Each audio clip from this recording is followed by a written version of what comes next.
ओम मुनित्रयं नमस्कृत्य उक्तिः परिभाव्य च वैयाकरणसिद्धान्तकौमुदीयं विरच्यते। सर्वेभ्यः श्रोतृभ्यः नमः। अस्माभिः गतपाठे यद्यत् पठितं तद् एकवारं स्मरामः। वयं वैयाकरणसिद्धान्तकौमुदी इत्याख्यस्य ग्रन्थस्य तद्धितेषु ठञधिकारे आर्हीयप्रकरणं पठन्तः स्मः। प्रकरणस्यास्य अस्माकं क्रमे तत्र सप्तमः पाठः गतपाठः प्रवृत्तः। तस्मिन् पाठे वयं सर्वादौ तत्र पठितवन्तः यत्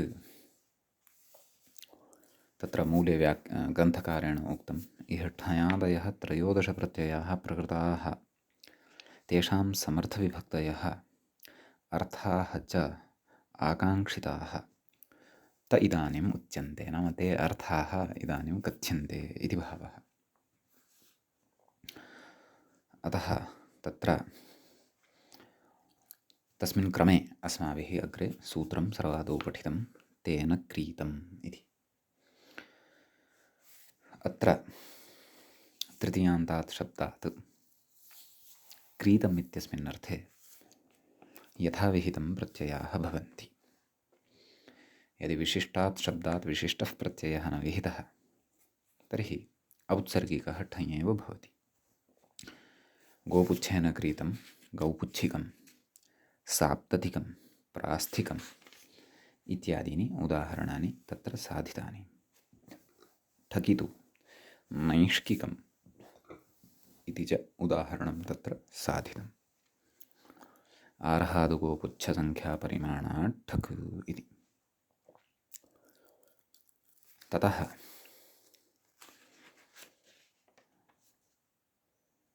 नैव नैष्किकम् इत्यत्र तु असमासे निष्कादिभ्यः इत्यनेन ठक् इति भावः। तदनन्तरम् अस्माभिः प्रथमाध्यायस्य सूत्रं पठितम् इद्गोण्याः इति। गोण्याः इति स्यात् तद्धितलुकि। लुकः अपवादः, नाम तत्र स्त्रीप्रत्ययस्य गोणी इत्यत्र विद्यमानस्य स्त्रीप्रत्ययस्य लुक् प्राप्तः भवति, परन्तु अनेन लुक् न भवति इति उच्यते। अतः पञ्चभिः गोणीभिः क्रीतः पटः तत्र पञ्चगोणिः इति भवति। तत्र गोणी इत्यत्र यः ईकारः तस्य इदादेशः विहितः, अन्यथा लुगेव प्राप्नोति स्म। पञ्चगोण इति शब्दः लभ्यते स्म। ततः अदन्तत्वाट्टापि सति पञ्चगोणा इति अनिष्टं रूपं भवति स्म। तद् न भवेत् इति एतदर्थम् अयम् इदादेशः उच्यते प्रथमाध्यायस्य द्वितीये पादे। ततः परं तत्र तस्य निमित्तं संयोगोत्पादौ इति अग्रिमं सूत्रं पठितम्। तस्य निमित्तं यदि संयोगः भवति, यदि च उत्पातः भवति, तर्हि तत्र यथाविहितं प्रत्ययाः भवन्ति। तत्र उक्तं संयोगः नाम सम्बन्धः, उत्पातः नाम शुभः शुभसूचकः इति। तत्र शतिकः शत्यो वा धनपतिसंयोगः इति शतिकः शत्यः इति च उदाहरणम् इति उदाहरणद्वयम् अस्माभिः साधितं। ठनः पक्षे शतिकः, यतः पक्षे शत्यः तत् इति उदाहरणम् अस्माभिः साधितं। शताच्च ठन्यता वशते इति सूत्रं पूर्वं पठितम्। अर्थस्तु अत्र दृष्टः, विशिष्टः अर्थः। ततः शत्यं शतिकं वा दक्षिणाक्षिस्पन्दनम् इति उदाहरणान्तरम् अपि दृष्टम्। शत्यस्य निमित्तम् इत्यर्थः, क्षन्तव्यः, शतस्य निमित्तम् इति अपि तस्य अर्थः विशेषतया अस्माभिः दृष्टः। तदनन्तरम् अस्माभिः वार्तिकं पठितं। वातपित्तश्लेष्मभ्यः शमनकोपयोरुपसङ्ख्यानम् इति। तत्र उदाहरणं दृष्टं। वातस्य शमनं कोपनं वा वातिकं पैत्तिकं श्लैष्मिकम् अर्थात् पित्तस्य शमनं कोपनं वा पैत्तिकं श्लेष्मस्य शमनं कोपनं वा श्लैष्मिकम् इति च उदाहरणं तत्र दृष्टम्। ततः सन्निपातात् चेति वक्तव्यम् इति वार्तिकं दृष्टम्। सन्निपात इति शब्दादपि तत्र अस्माभिः तत्र ठक् प्रत्ययः वक्तव्यः, नाम आर्हीयः ठक् इति प्रत्ययः वक्तव्यः। गतवार्तिकेनापि ठकः एव उपसंख्यानं कृतम् एतेनापि। अतः तत्र सान्निपातिकम् इति, सन्निपातस्य शमनं कोपनं वा इति सान्निपातिकम् इति रूपम् अस्माभिः तत्र साधितम्। तत्र व्याख्यात्रा तु उक्तं सन्निपातः पित्तश्लेष्मणां दोषाणां सङ्करः इति वैदिके प्रसिद्धः। तस्य निमित्तं सान्निपातिकम् इत्युक्तं। तस्य लक्षणमपि उक्तवान्। ज्वरप्रकोपादौ अपथ्यभक्षासंयोगः सन्निपातसूचकं जिह्वाकार्षणयादि च इति। एषा एव च गतपाठस्य अन्ते व्याख्यायाः पङ्क्तिः आसीत्। इति एतावान् विषयः अस्माभिः तत्र गतपाठे पठितः। अयं सप्तमः पाठः अस्य आर्हीयप्रकरणस्य आसीत्। अधुना तावत् तद्धितेषु ठञधिकारे आर्हीयप्रकरणस्य अष्टमः पाठः तत्र भवति आरब्धः। तत्र अस्माभिः अग्रिमं सूत्रं पठनीयं वर्तते। अग्रिमं च सूत्रं भवति तत्र एवं गोद्व्यचो संख्यापरिमाणाश्वादेर्यत् इति। गतपाठे अस्य सूत्रस्य अस्माभिः तत्र पदच्छेदः कृतः आसीत्, किञ्चित् आरब्धः आसीत् अस्य विचारः। अत्र समासादिकमपि दृष्टमासीत्। समीचीनम्। इदानीम् अत्र किं किम् अनुवर्तते, प्रायः अनुवृत्तिविचारः अपि गतपाठे कृतः एव, तथापि स्मरणार्थं पुनः चिन्तयामः। प्रकृते तस्य निमित्तं संयोगोत्पातौ इति सूत्रम् अनुवर्तते। प्रत्ययः परश्च ज्ञाप्रातिपदिकात् तद्धिताः प्रथमाद्वा समर्थानां प्रथमाद्वा इति एते च अधिकाराः अत्र लभ्यन्ते। अतः तत्र व्याख्याता कथयति, सूत्रार्थं पश्यन्तु। तस्य निमित्तं संयोगः उत्पातः वा इत्यर्थे गोशब्दात् द्व्यचश्च, अर्थात् गो इति शब्दः तादृशः शब्दः यः द्व्यच् भवति, तस्माच्च द्व्यचश्च षष्ठ्यन्तात्, गोशब्दश्चेत् षष्ठ्यन्तः अपेक्षितः, द्व्यच् शब्दश्चेदपि षष्ठ्यन्त एव अपेक्षितः। कथयति षष्ठ्यन्तात् यत् प्रत्ययः स्यात्, यत् इति प्रत्ययः भवति इति। न तु संख्यायाः परिमाणात् अश्वादेश्च, परन्तु उक्ते अर्थे अयं यत् प्रत्ययः संख्यावाचकात् शब्दात् तु न भवति, न च परिमाणवाचकशब्दात् भवति, न च अश्वादिगणे पठितेभ्यः शब्देभ्यः भवति इति। यतः असंख्यापरिमाणाश्वादेः इत्युक्तं तत्र सूत्रे। अयं प्रतिषेधः कश्चन उक्तः वर्तते। समीचीनम्। अतः तत् मनसीकृत्यैव अस्माभिः अग्रे उदाहरणेषु प्रवर्तनीयम्। अग्रे कथयति ठकोपवादः, नाम अयं ठकः अपवादः वर्तते। समीचीनम्। ठक् प्राप्तः भवति, आर्हियष्ठक् तं प्रबाध्य अयं यत् प्रत्ययः प्रवर्तते। तत्र उदाह्रियते, मूले पश्यन्तु।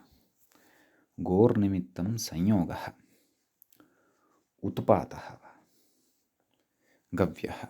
गतेषु उदाहरणेषु यथा यथा संयोगार्थः स्वीकृतः, संयोगः सम्बन्धः, उत्पातः शुभः शुभसूचकः, तद्वदेव अत्रापि अस्माभिः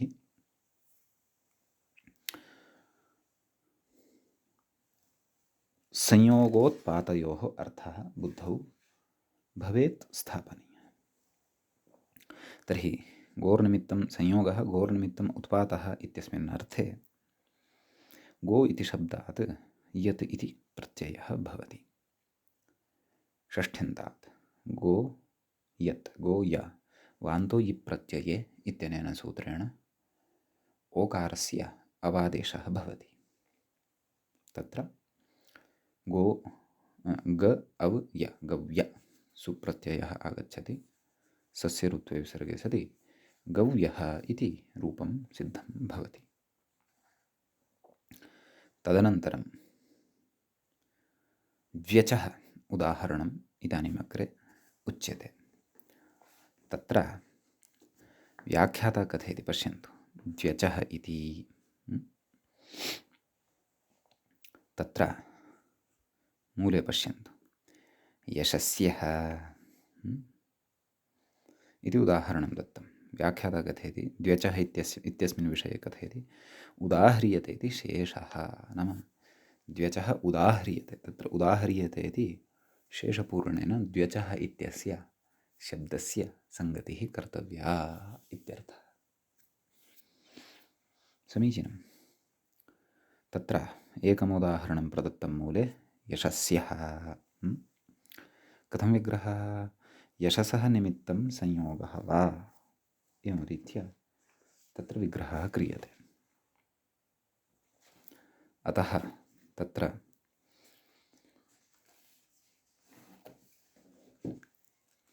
यशस् इति शब्दात्, यशस् इति शब्दं वयं यदि पश्यामः तर्हि तत्र द्वौ एव अचौ भवतः, द्व्यच्क एव सः शब्दः भवति।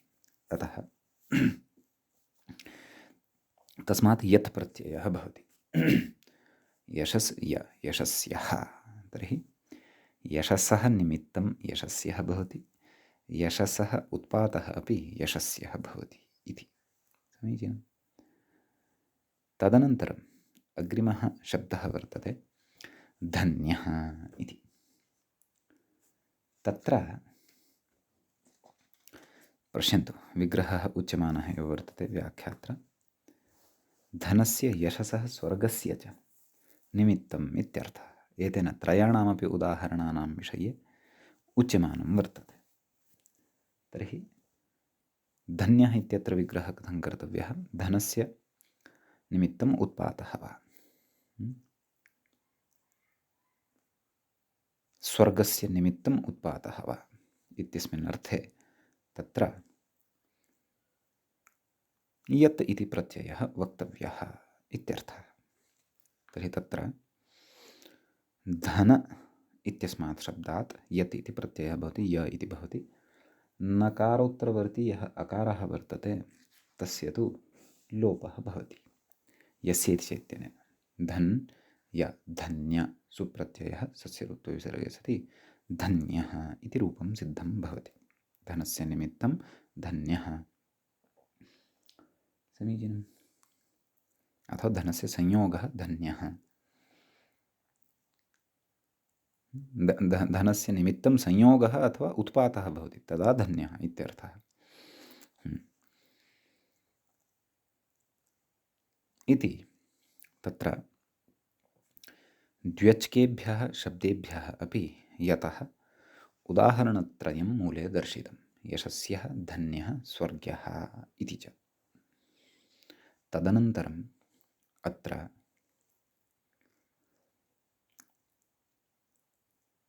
प्रत्युदाहरणानि चिन्त्यन्ते। कथयति अग्रे। गोद्व्यचः किम्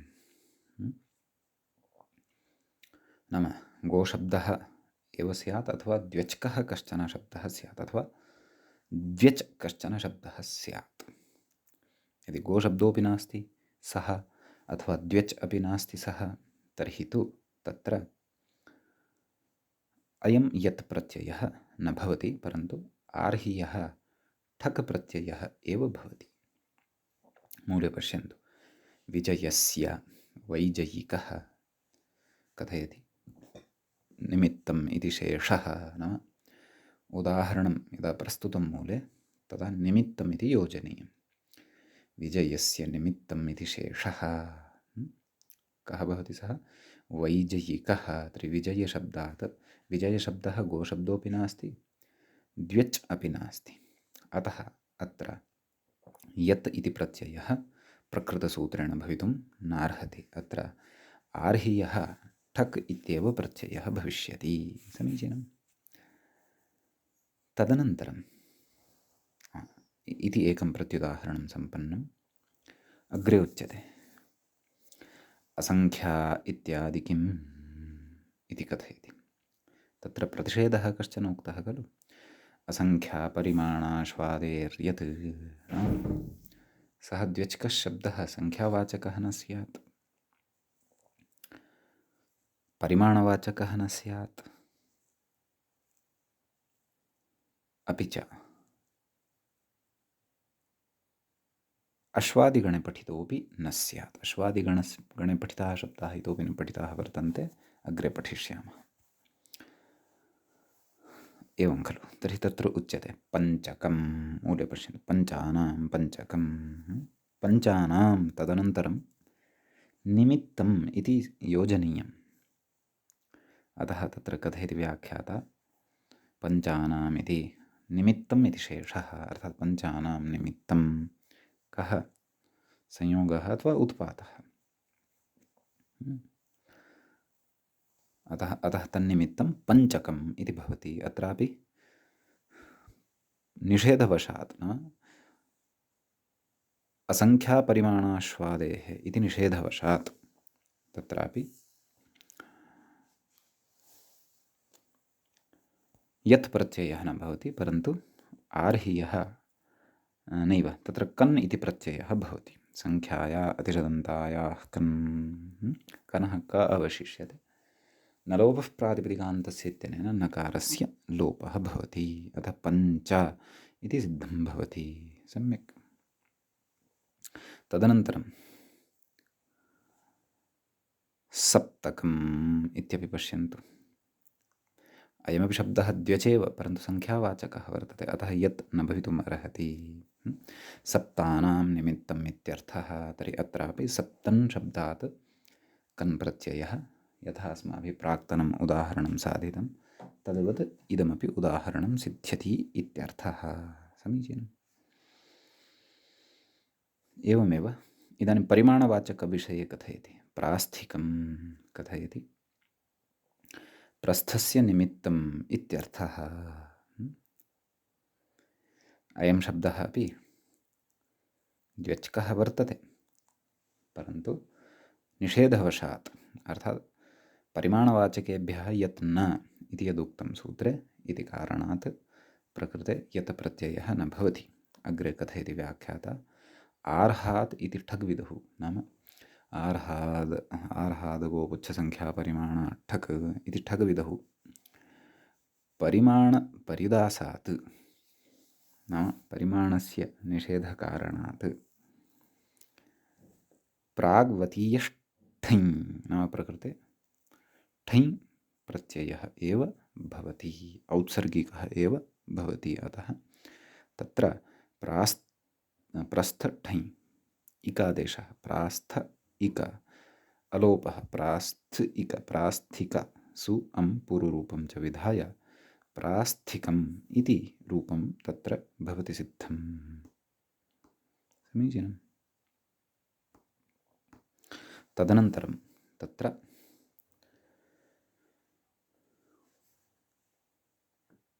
खारिकं परिमाणवाचकात् तत्र यत् प्रत्ययः न भवति, परन्तु खार्या ईकन् इत्यनेन ईकन् एव भवति। व्याख्याता कथयति कार्याः निमित्तम् इत्यर्थः।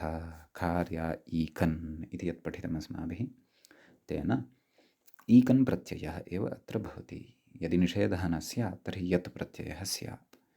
कार्यम् इति अनिष्टं रूपं स्यात्, परन्तु प्रयोगस्तु खारिकम् इत्येव तत्र अपेक्षितं भवति इति।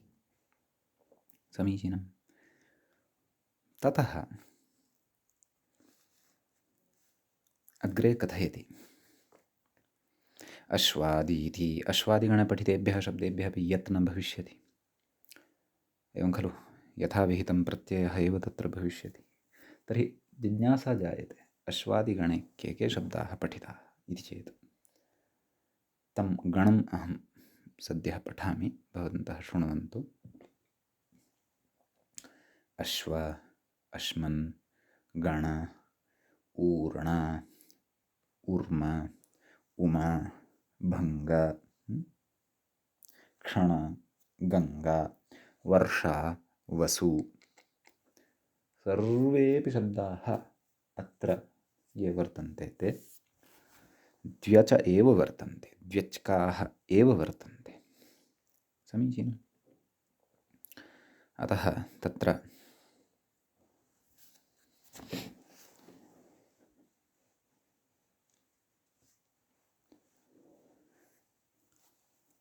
तेभ्यः शब्देभ्यः यत् न भवति। सत्सु द्व्यच्केषु अपि तत्र यतः प्रवृत्तिः न भवति, निषेधात्, पर्युदासात्। समीचीनं। तत्र उदाह्रियते। आश्विकम्, आश्मिकम् इति उदाहरणद्वयं दत्तमस्ति। विग्रहः अश्वस्य निमित्तम् आश्विकं, तत्र अश्व इति शब्दात् आर्हीयः ठग् एव भवति। आर्हादगोपुच्छसंख्यापरिमाणात् ठक्, एवं खलु। तर्हि अश्व ठक्, अश्व इक, अन्यत् कार्यम् आदिवृद्ध्यादिकं भवन्तः जानन्ति एव। आश्विक सु स्थाने अम्, पूर्वरूपम् आश्विकम् इति सिद्धं भवति। एवम् आश्मिकं तत्र उच्यते अश्मनो निमित्तम् इत्यर्थः। तत्र अश्मन् इति शब्दात् आर्ह्यष्ठक् प्रत्ययः भवति। तस्य इकादेशः अश्मन् इक नस्तद्धिते इति टिलोपः व्याख्याता कथयन्नस्ति। नस्तद्धिते इत्यनेन सूत्रेण टिलोपो भवति। टिलोपे सति तत्र आश्म इक आश्मिक, सु अं पूर्वरूपं च विधाय आश्मिकम् इति रूपं तत्र सिद्धं भवति। समीचीनम्। तदनन्तरं तत्र वार्तिकम् एकं पठ्यते। ब्रह्मवर्चसादुपसङ्ख्यानम् इति। तत्र ब्रह्मवर्चसात् इति एकं पदं भवति। पञ्चमी विभक्तेः एकवचनान्तम् इदं पदं भवति। उपसंख्यानम् इति प्रथमान्तं भवति, प्रथमाविभक्तेः एकवचनान्तं भवति। तत्र वार्तिकस्य अर्थं पश्यन्तु। व्याख्याता अर्थं कथयन्नस्ति। गोद्व्यचः इति सूत्रे ब्रह्मवर्चसाच्च इति वक्तव्यम् इत्यर्थः। गोद्व्यज ब्रह्मवर्चसादसंख्यापरिमाणाश्वादिर्यत् इत्येवं सूत्रं कर्तव्यम् इत्यर्थः।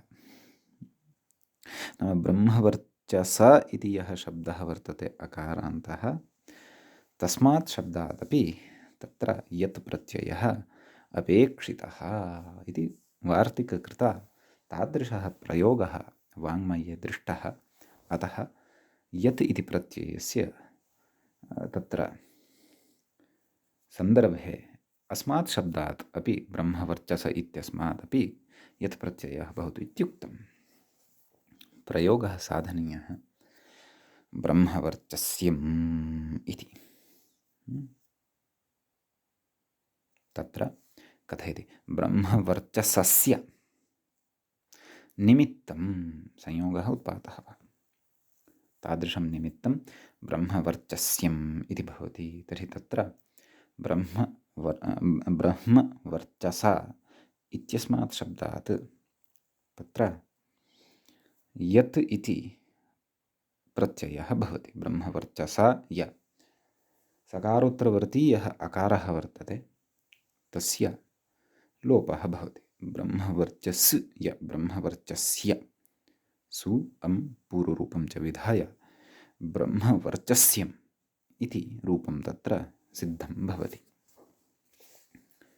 समीचीनं। ततः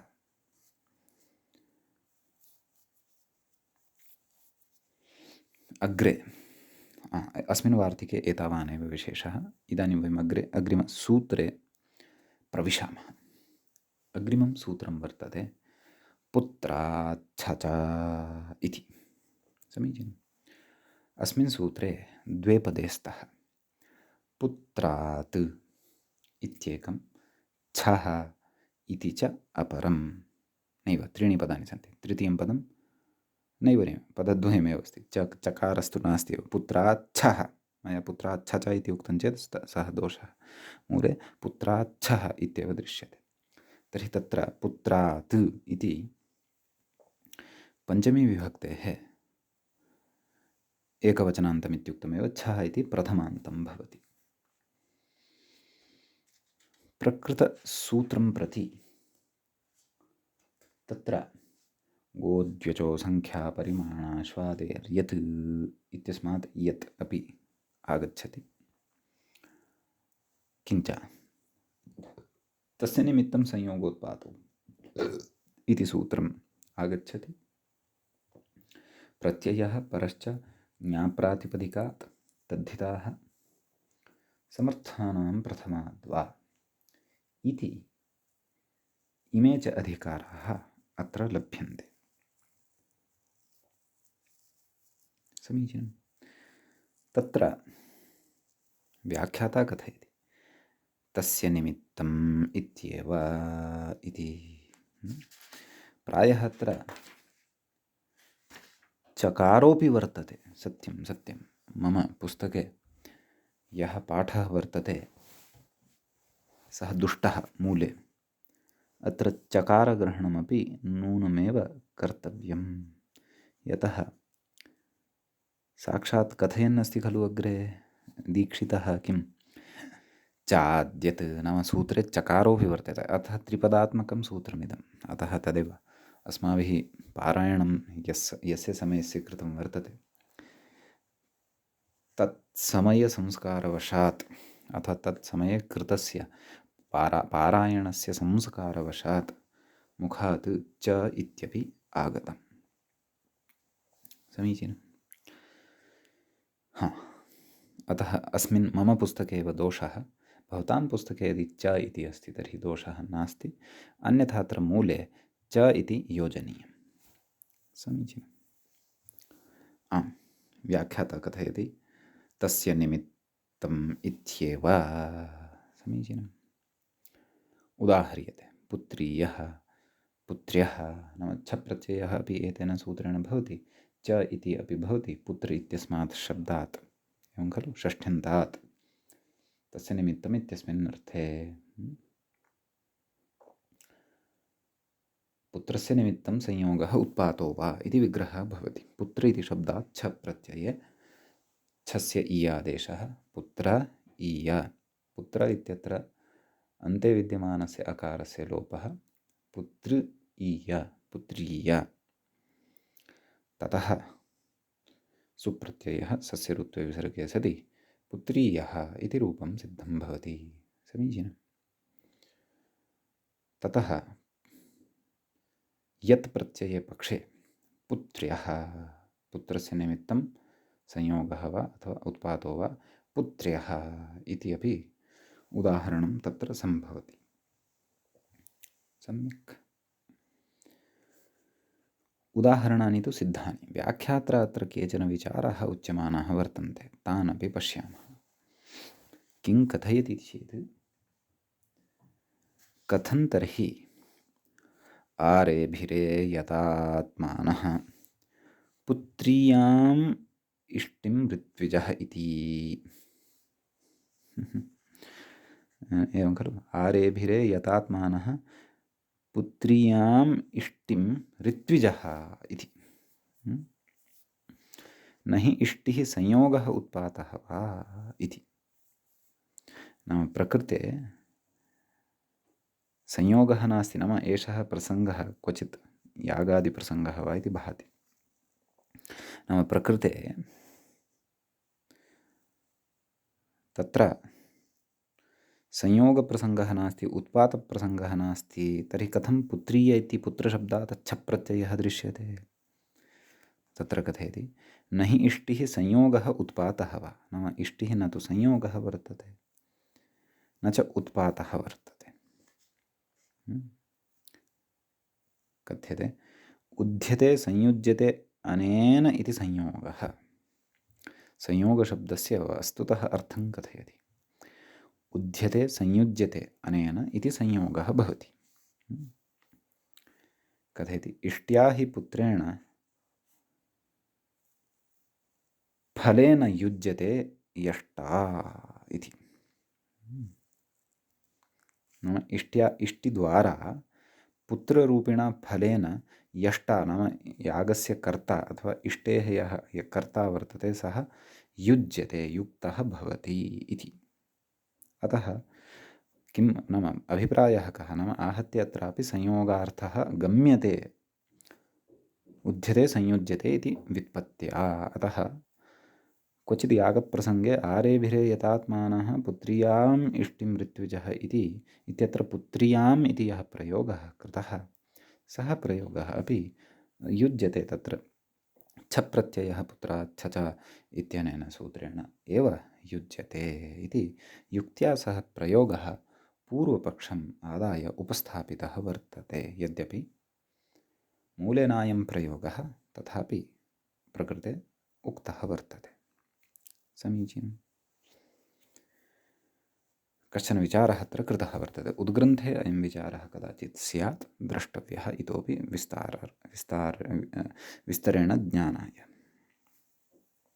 इति। एतावान् विशेषः पुत्रात्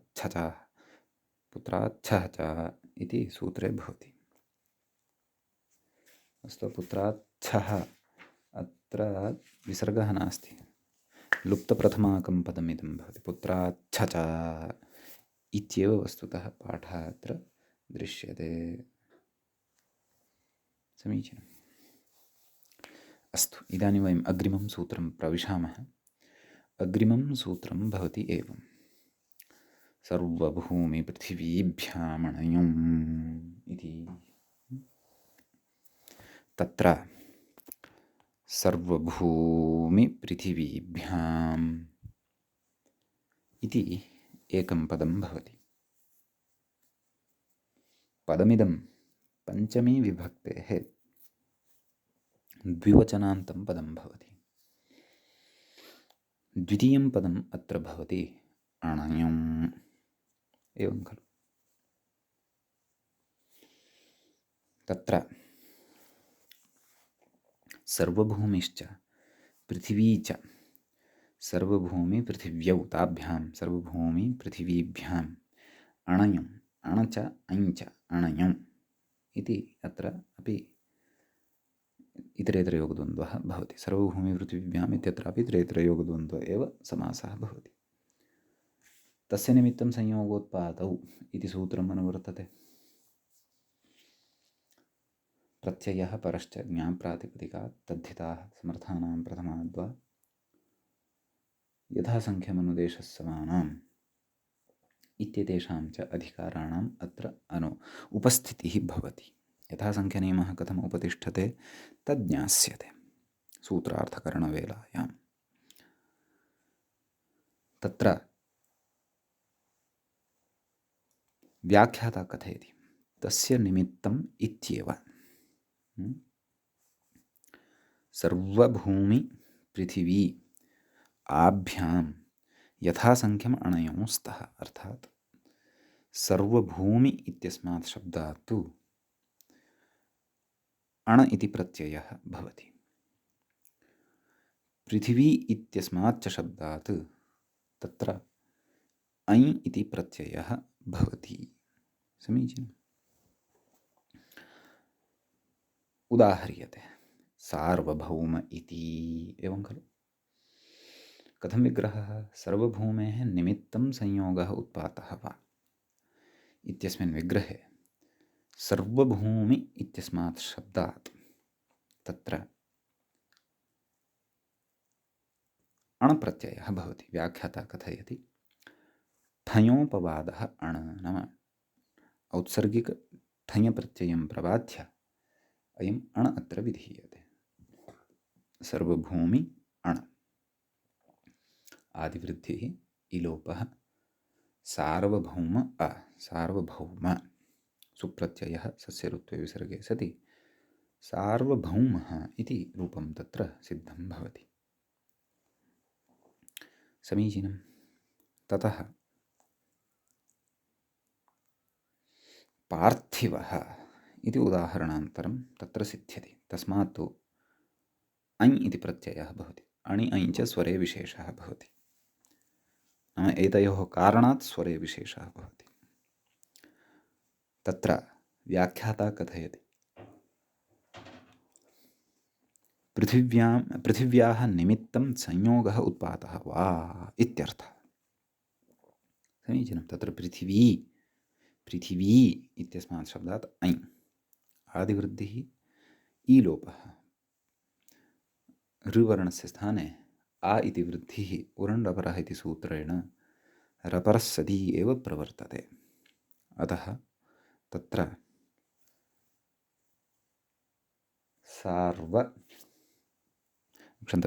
पार्थिव सुप्रत्ययः सस्य ऋत्वविसर्गे सति पार्थिवः इति रूपं सिद्धं भवति।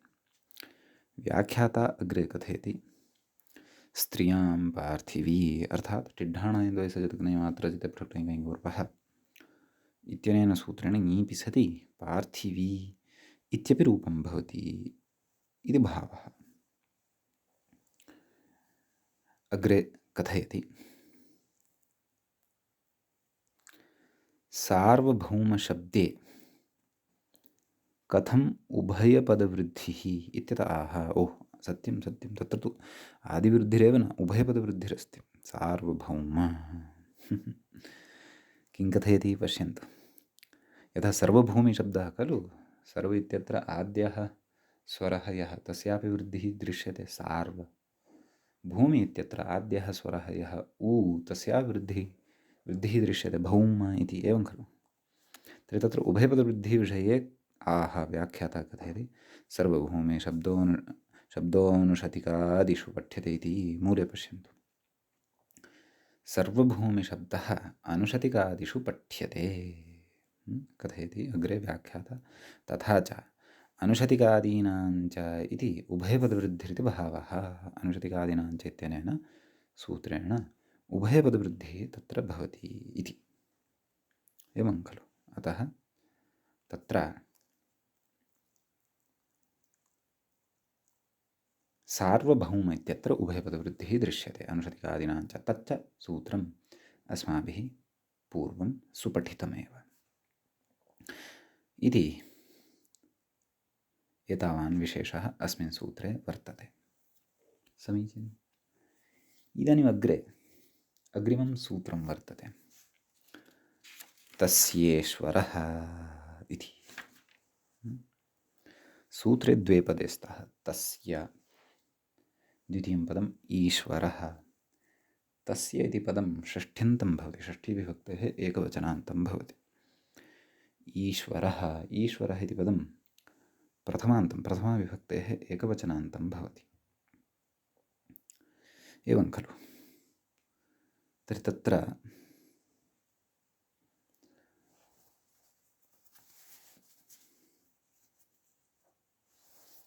सूत्रस्य अर्थः प्रकृतसूत्रं प्रति सर्वभूमि पृथिवीभ्यामणयोः इति सर्वमपि सूत्रम् अनुवर्तते। तद्धिताः ज्ञाप्रातिपदिकात् प्रत्ययः परश्च समर्थानां प्रथमाद्वा इति एतत् सर्वमपि अत्र अनुवर्तते। सम्यक् सूत्रस्य अर्थः कर्तव्यः। मूले यद्यपि किमपि न उक्तं, मूले साक्षात् अग्रिमं सूत्रमेव आरब्धं, तत्र सूत्रद्वयस्यापि युगपदग्रे उदाहरणानि च मूलकारेण वक्ष्यन्ते, ग्रन्थकारेण वक्ष्यन्ते। तत्र सर्वभूमि अपि च पृथिवी इति आभ्यां षष्ठ्यन्ताभ्यां शब्दाभ्यां तस्य ईश्वरः इत्यस्मिन् अर्थे, ईश्वरः अर्थात् तदेव स्वामी, यथासङ्ख्यम् अण् अयौ अणयौ प्रत्ययौ भवतः। नाम सर्वभूमि इत्यस्मात् अण् अपि च पृथिवी इत्यस्मात् ऐ इति बहवः, यथा पूर्वं साधितं तद्वदेव। एवं खलु? तर्हि अत्रापि उदाहरणानि तु युगपत् अग्रे वक्ष्यन्ते। सर्वभूमेः ईश्वरः सार्वभौमः, पृथिव्याः ईश्वरः पार्थिवः इति उदाहरणानि अग्रे वक्ष्यन्ते। समीचीनम्। ततः अग्रिमं सूत्रं पठामः। अग्रे सूत्रं वर्तते तत्र विदित इति च। अस्मिन् सूत्रे प्रथमं पदं भवति तत्र, द्वितीयं पदं भवति विदितः, प्रथमान्तं पदं भवति, तृतीयं पदं भवति इति, चतुर्थं च पदं भवति च इति। समीचीनं। प्रकृते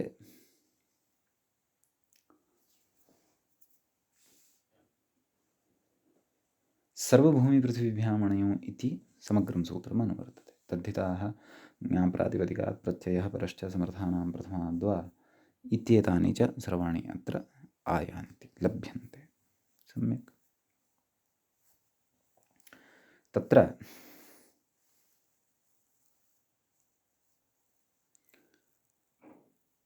सूत्रार्थः उच्यते। नाम अस्य सूत्रार्थः ज्ञातव्यः वर्तते। तत्र विदिते इति च कोऽर्थः इति चेत् सर्वभूमि अपि च पृथ्वी इति आभ्यां शब्दाभ्यां कीदृशाभ्यां? सप्तम्यन्ताभ्यां, यतोहि तत्र इति वर्तते।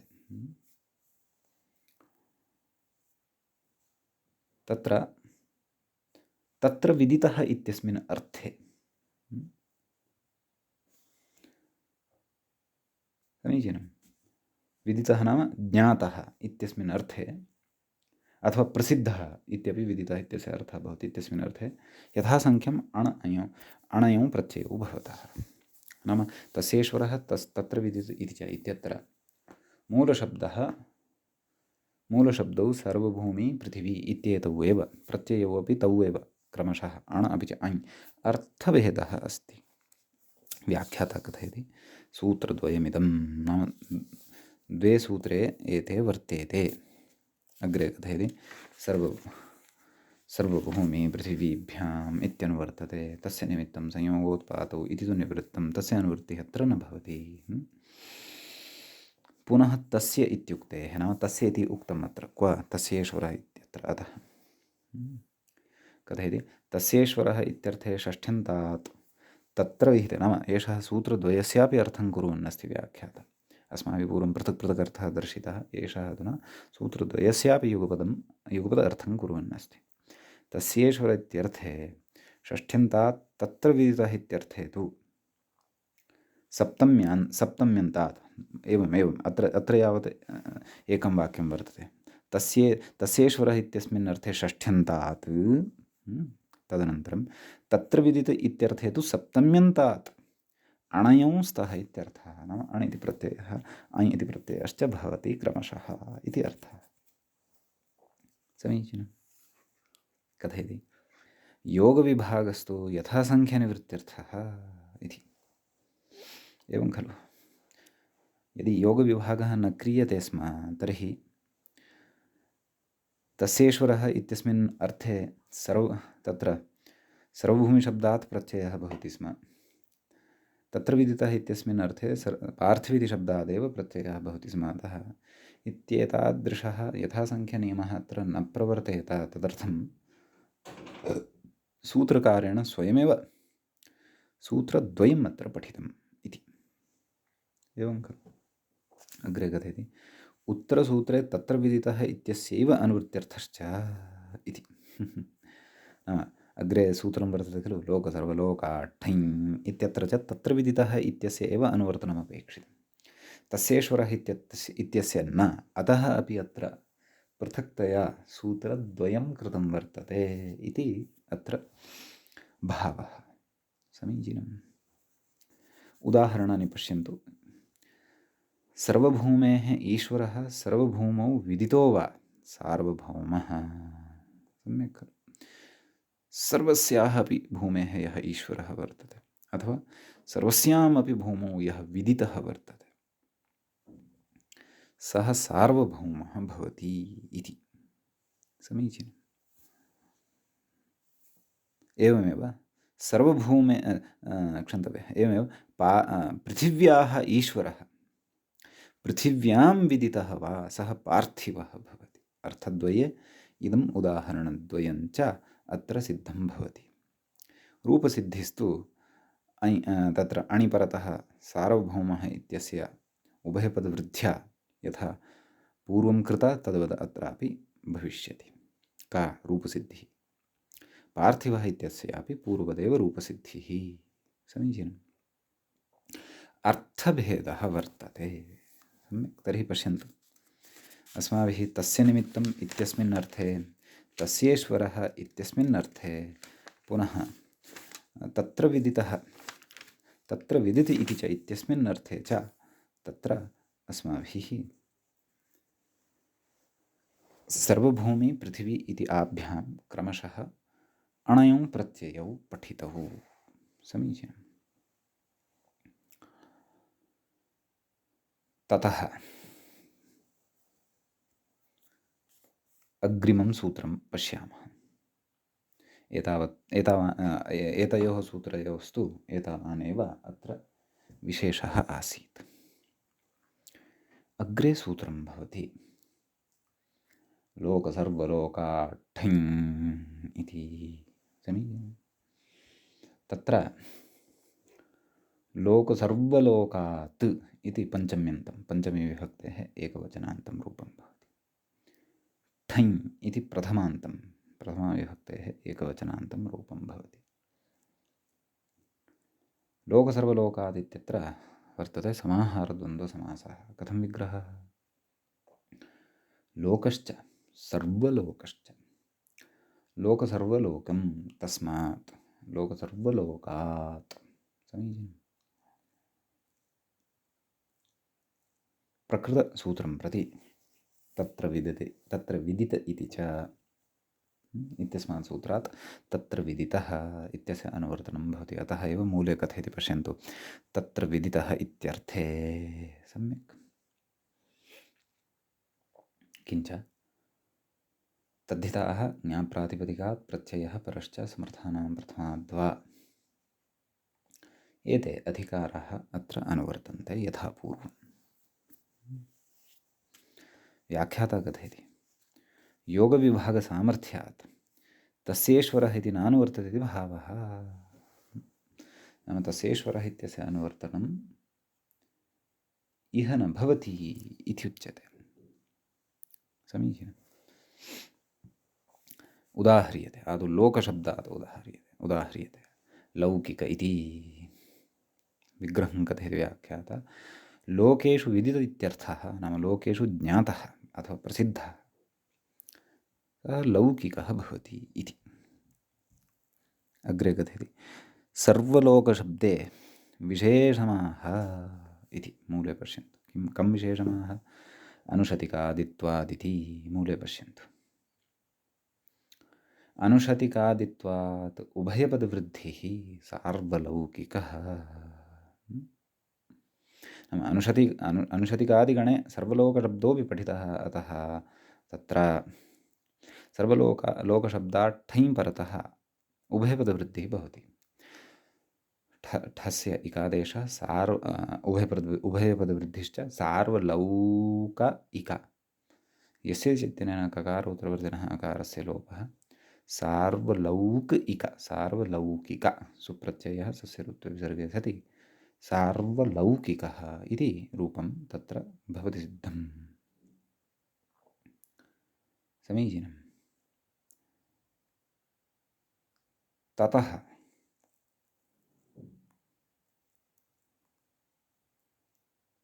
तत्र अग्रिमं सूत्रम् उच्यते। अस्मिन् सूत्रे तावत् एतावानेव विशेषः आसीत्। अग्रे सूत्रं वर्तते तस्य वापः इति। सूत्रे द्वे पदे स्तः, तस्य इत्येकं, वापः इति चापरम्। समीचीनम्। तस्य इति षष्ठ्यन्तं भवति, वापः इति प्रथमान्तं भवति। इतः नूतनः एषः अर्थः आरब्धो भवति। अतः तद्धिताः ज्ञाप्रातिपदिकात् प्रत्ययः परश्च समर्थानां प्रथमाद् वा इत्येतेषामेव अत्र अनुवर्तनं भवति। समीचीनम्। व्याख्याता सूत्रार्थं कथयति, पश्यन्तु। अस्मिन्नर्थे नाम कस्मिन् अर्थे? तस्य वापः इत्यस्मिन् अर्थे। वापः नाम वपनं। सम्यक् कथयति। अस्मिन् अर्थे षष्ठ्यन्तात् यथा विहितं ठञादयः स्युः इत्यर्थः। नाम यथा विहितं, यदि विशेषेण तत्र सूत्रेण विशिष्टाभ्यः प्रकृतिभ्यः प्रत्ययः विहितः तर्हि सः अपि अस्मिन् अर्थे भविष्यति। अन्यथा औत्सर्गिकः ठञ् तु भवत्येव, अथवा आर्हादगोपचसंख्यापरिमाणात् ठग् इति वा। समीचीनम्। उदाह्रियते। प्रास्थिकम् इति मूले पश्यन्तु। परन्तु ततः पूर्वमपि मूले किमपि उच्यमानं वर्तते। वाप इत्यस्य शब्दस्य अर्थं कथयति। किं कथयति? उच्यते अस्मिन् इति वापः, क्षन्तव्यः, उप्यते अस्मिन् इति वापः। नाम यस्मिन् वपनं क्रियते, बीजवपनं क्रियते, यस्मिन् सः वापः भवति। एवं खलु? नाम क्षेत्रम् इत्यर्थः। एवं किल?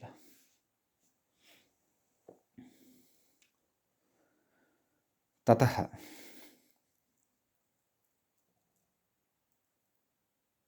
अग्रे कथयति, उदाहरति। प्रास्थिकम् इति मूले उदाहरणमुक्तं खलु। प्रस्थस्य वापः प्रास्थिकम्। अग्रे तस्य उदाहरणस्य अर्थं कथयति। प्रस्थपरिमितबीजवापयोग्यं क्षेत्रमित्यर्थः इति। प्रस्थः पात्रविशेषः भवति खलु। तस्मिन् यावन्ति धान्यानि अथवा यावन्ति बीजानि आयान्ति, एवं खलु।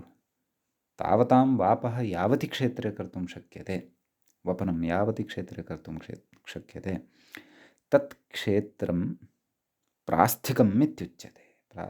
प्रस्थस्य वापः प्रास्थिकम् इति। समीचीनम्। व्याख्याता कथयति।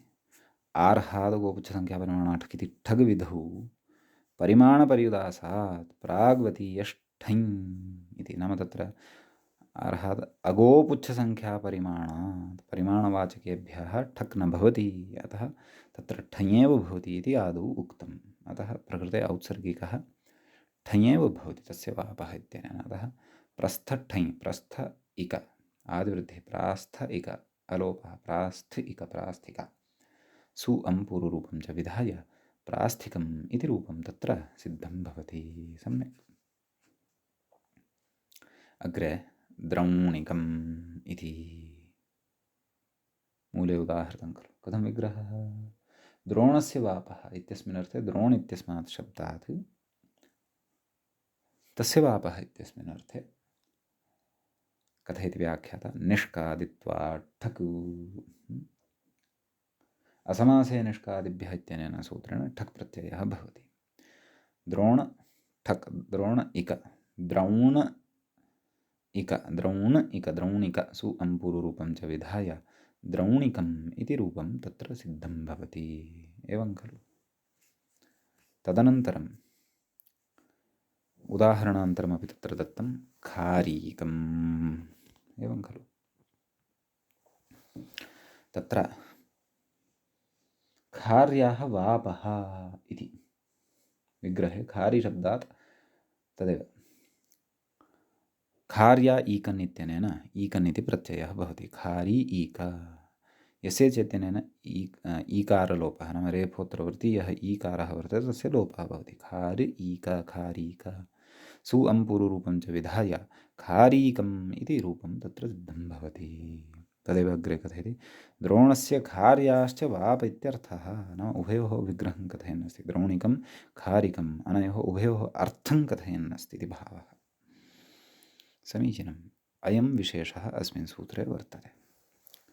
अग्रिमं सूत्रं पश्यामः। सूत्रं वर्तते पात्रात् ष्ठन् इति। पात्रात् इति पञ्चमी विभक्तेः एकवचनं भवति।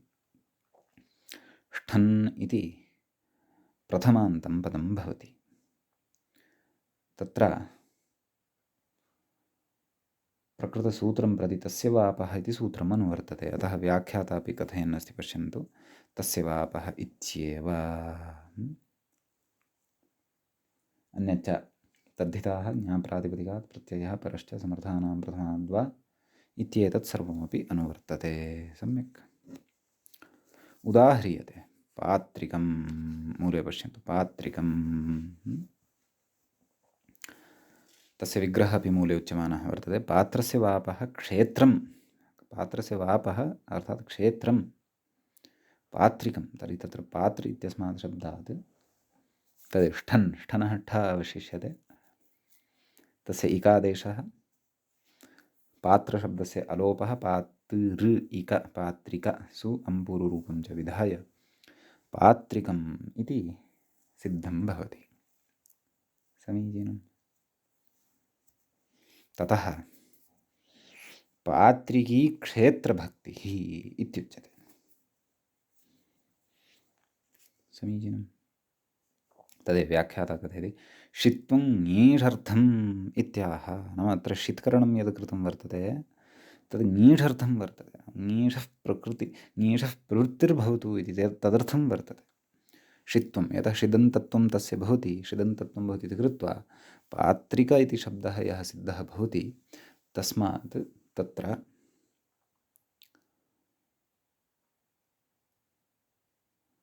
षिद्गौरादिभ्यश्च इत्यनेन सूत्रेण ङीष् इति प्रत्ययः भवति इति भावः। अतः पात्रिका इ ततः यस्य चेत्यनेन अकारलोपः पात्रिक् इ पात्रिकी इति रूपं तत्र सिद्धं भवति। अग्रे तत्र उक्तं क्षेत्रभक्तिः। क्षेत्रभक्तिः नाम तदेव क्षेत्रस्य कश्चन भागविशेषः। एवं किल यस्मिन् तत्र वापः बीजवापः क्रियते एषा क्षेत्रभक्तिः नाम क्षेत्रस्य एकः भागविशेषः यश्च स्त्रीलिङ्गे अत्र उच्यमानः वर्तते क्षेत्रभक्तिः इति। एषा क्षेत्रभक्तिः नाम क्षेत्रस्य एव भागविशेषः कश्चन एकः भागः वा कश्चन तत्र पात्रिकी भवति। तत्र स्त्रीलिङ्गे ष्ठनः प्रवर्तनं भवतु एतदर्थं तत्र पात्रिकी इत्युच्यते इति भावः। समीचीनम्। इति एतावान् विशेषः एतत् सूत्रगतः भवति। सम्यक्। वयम् अग्रिमं सूत्रमादाय अग्रिमे पाठे अत्र उपस्थिताः भवामः। अद्यतनपाठे तावत् एतावन्तः एव विचाराः अत्र अस्माभिः कृताः। उपसंह्रियते च अयं पाठः। अत्रैव मङ्गलं कुर्मः। मुनित्रयं नमस्कृत्य तदुक्तीः परिभाव्य च वैयाकरणसिद्धान्तकौमुदीयं विरच्यते। एवञ्च तद्धितेषु ठञधिकारे आर्हीयप्रकरणस्यास्य अष्टमः पाठः अस्माकं क्रमे सम्पन्नः। नमः सर्वेभ्यः श्रोतृभ्यः।